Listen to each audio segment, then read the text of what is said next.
আসসালামু আলাইকুম ওয়া রাহমাতুল্লাহি ওয়া বারাকাতুহু।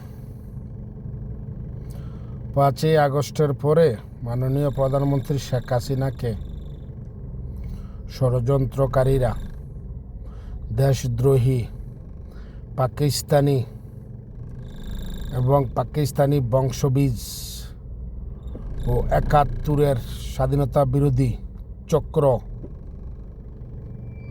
যারা সরিয়ে দিয়েছে মাননীয় প্রধানমন্ত্রী শেখ হাসিনাকে, 5ই আগস্টের পরে এই পর্যন্ত বাংলাদেশের কি অবস্থা RTV নিউজে আপনারা একটু দেখুন, দেখলে আপনারা বুঝতে পারবেন। শেষ পর্যন্ত এক হত্যাকাণ্ডের ঘটনা ঘটেছে, তবে জনসম্মুখে সংঘটিত কয়েকটি নৃশংস ও ভয়াবহ অপরাধ মানুষের বিবেককে নাড়িয়ে দেয়।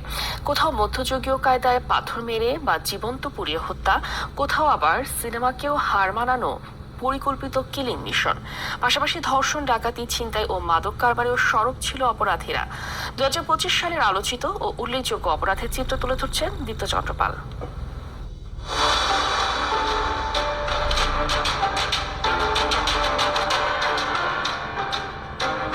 চলতি বছরের প্রথম 8 মাসে দেশে 390 জন কন্যা শিশু ধর্ষণ ও দলবদ্ধ ধর্ষণের শিকার হয়েছে।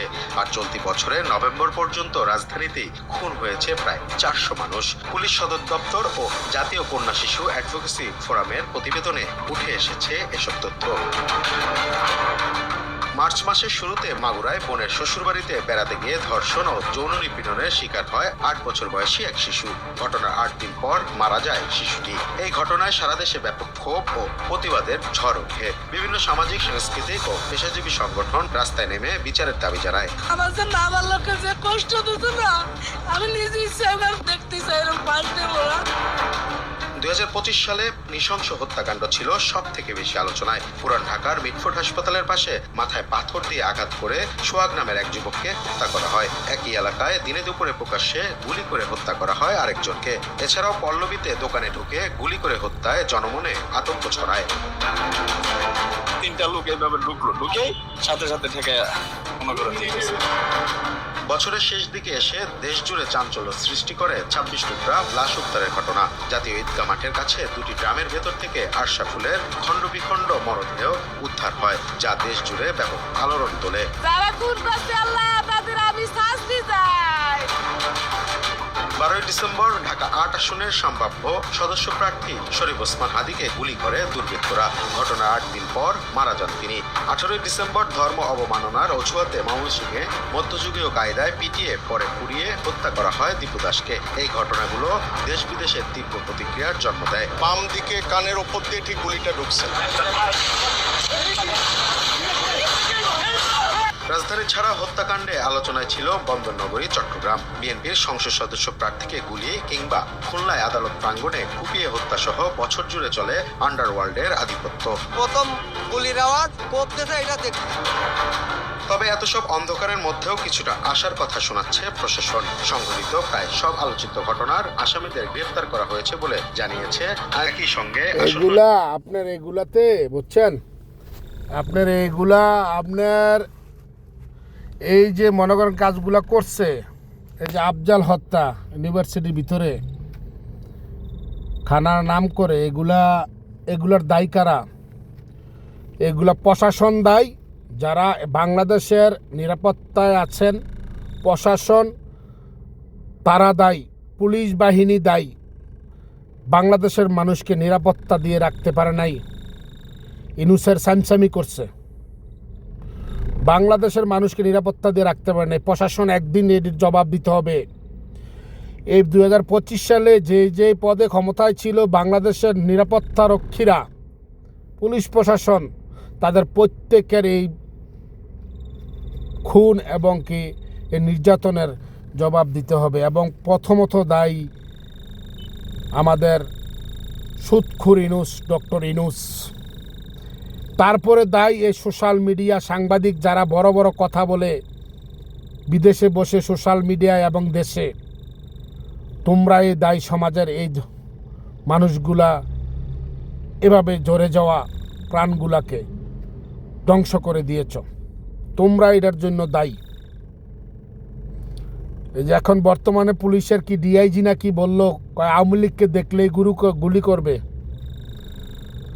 তোদের বিচার আগে একদিন হবে ইনশাআল্লাহ। কে কে ছিল এই পুলিশ প্রশাসনের আওতাভুক্তে বা বিভিন্ন সংস্থায়, আওয়ামী লীগ এগুলো তো নিরীহ মানুষ। আর আওয়ামী লীগের হাজার হাজার নেতাকর্মীকে গ্রেপ্তার করেছে, জেলখানায় হত্যা করা হয়েছে, নির্যাতন করা হয়েছে, বাড়িঘর জ্বালিয়ে দেওয়া হয়েছে, ঘরের ভিতরে ওটাকে গুলি করে মেরেছে, রাস্তায় গাড়ে আনাচে কোনাচে। আওয়ামী লীগের একজন সাধারণ কর্মীকেও ক্ষমা করে নাই। আওয়ামী লীগের হাজার হাজার লোককে হত্যা করেছে। সবগুলার বিচার একদিন হবে ইনশাআল্লাহ। ইনশাআল্লাহ একদিন হবে, কুত্তার মতন মরবে ইনশাআল্লাহ। আরও কিছু কুলাঙ্গার আছে, আজকে আওয়ামী লীগ করে, কালকে বিএনপি করে, পরশু জামাত করে, সুবিধাবাদী দল, যখন যেই দল করে এই দল। আর কিছু অজাত যারস সন্তান আছে আওয়ামী লীগের রাজনীতি করে, যারস সন্তান ফেসবুকে কমেন্ট করলে কিছু বহিরাগত আছে, আওয়ামী লীগের সময় আওয়ামী লীগ করে, শিবিরের সময় শিবির করে, জামাতের বিএনপির সময় বিএনপি করে। হেরা যদি কোনো আওয়ামী লীগের নেতার ফেসবুকে কমেন্ট করে, ফেসবুকে পোস্ট দেয়, তখন এই আওয়ামী লীগের নেতা মনে করে তার আব্বা, এই তার আব্বায় পোস্ট করছে, তার আব্বায় কমেন্ট করছে, কিন্তু চিন্তা করে না সে তো আওয়ামী লীগ নয়, সে বহিরাগত, সে সুবিধাবাদী, এটা চিন্তা করে না। প্রবাসেও যেরকম বিদেশেও এরকম এখনও আছে, বিদেশে এখনও চলতেছে। আওয়ামী লীগের বহুত নেতা আছে, আওয়ামী লীগ এখনও করে, আওয়ামী লীগের পোস্ট দেয়, সব করে, কিন্তু কিছু কিছু জামাতি, বিএনপি, অন্যান্য বিভিন্ন দলের তারা যদি কমেন্ট করে মনে হয় যে তার আব্বা লাগে।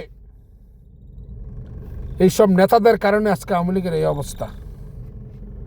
তাদের বিচারও একদিন হবে ইনশাআল্লাহ, কঠিন বিচার হবে। এখনো তো বলা যায় না, মাননীয় প্রধানমন্ত্রী আসার সম্ভাবনা 99%। ইনশাআল্লাহ আওয়ামী লীগ আবার আসবে। যারা আওয়ামী লীগের সময় আব্বা আব্বা বলেছ, 50 টাকা 100 টাকার জন্য পেছনে পেছনে ঘুরেছ, খাতিল দিয়ে চলেছ নেতাদেরকে মাইনাস করে, তাদের বিচারও এখন হবে। এখন তোমরা আওয়ামী লীগের বিরুদ্ধে কথা বলো, আওয়ামী লীগের লোকদের ফেসবুকে খারাপ খারাপ কমেন্ট করো, মনে রাখবা স্ক্রিন টাচ দিয়ে রাখা হয়েছে, একদিন সেটার জবাব দেওয়া হবে ইনশাআল্লাহ। কুত্তার মতন দৌড়াইমু আর পানি খাওয়ার টাইম দেবো না, আল্লাহর রহমতে।